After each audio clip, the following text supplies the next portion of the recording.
je suis Olivia Burton et je suis cette saison l'une des 3 artistes complices du Bateau-Feu avec Pauline Bureau, metteur en scène, et Lionel Bègue, chorégraphe. Moi, mon métier, c'est dramaturge. Alors, personne ne comprend jamais ce que ça veut dire. Le premier sens, c'est auteur de théâtre. Moi, je ne suis pas autrice de théâtre, mais j'accompagne les metteurs en scène qui souvent partent de textes qui ne sont pas des pièces de théâtre, dans la construction de leur spectacle et dans l'adaptation de matériaux qui donc ne sont pas du théâtre et dont il s'agit de faire des spectacles de théâtre. En janvier 2024, je vais avoir le plaisir de mettre en scène le 6e épisode de ce fantastique projet initié par le Bateau-Feu qui s'appelle Histoire en série, que vous connaissez sûrement,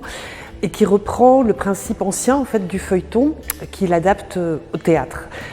Donc il s'agit de raconter une histoire en plusieurs épisodes, 4 épisodes cette année, qui vont être joués sur tout le territoire et qui peuvent se voir dans l'ordre ou dans le désordre, indifféremment, et qui peuvent se déguster comme un dessert magnifique lors du final, le 27 janvier, dans les murs du Bateau-Feu.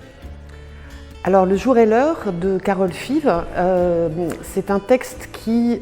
parmi toutes ses grandes qualités, et notamment celle d'aborder un sujet de société extrêmement brûlant, à savoir le choix que chacun et chacune peut ou pas faire de sa propre mort,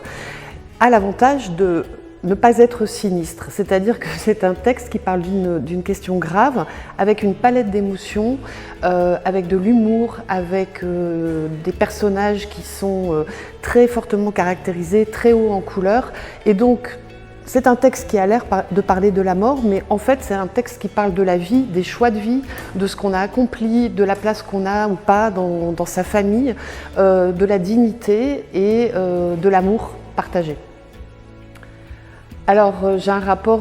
je dirais, gourmand à la littérature et aussi éclectique. Moi j'adore qu'on me raconte des histoires, j'adore en lire, j'adore qu'on m'en dise,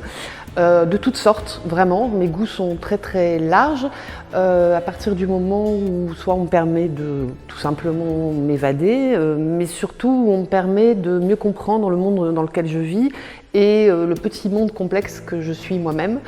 Donc voilà, c'est un besoin vital en fait, c'est un besoin de sortir de ma petite personne,